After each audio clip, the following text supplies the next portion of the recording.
Arpënor Muja ka kaluar këtë sezon në hije, i lënë shpesh në harres në radhët e Samsunsporit dhe i aktivizuar dhe jashtë pozicionit të tij normal në fushën e lojës, por atëherë kur ishte nevoja, sulmuesi la shenjën e tij duke bërë sezonin e klubit turk historik në kuptimin e plotë të fjalës.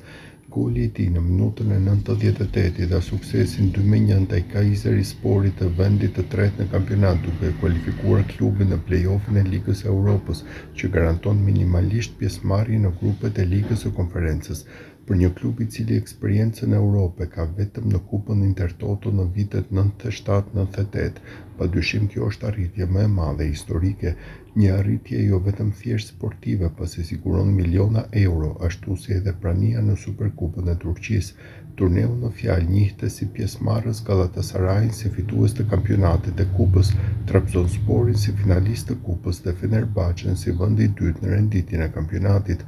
Goli i Mujës bëri që Samsunspori të kalonte Beshiktashin për vendin e tretë në renditje dhe të shkonte kësaj në katërshen e Superkupës, një tjetër arritje për të cilën të gjitha meritat i ka marrë pikërisht sulmuesi shqiptar.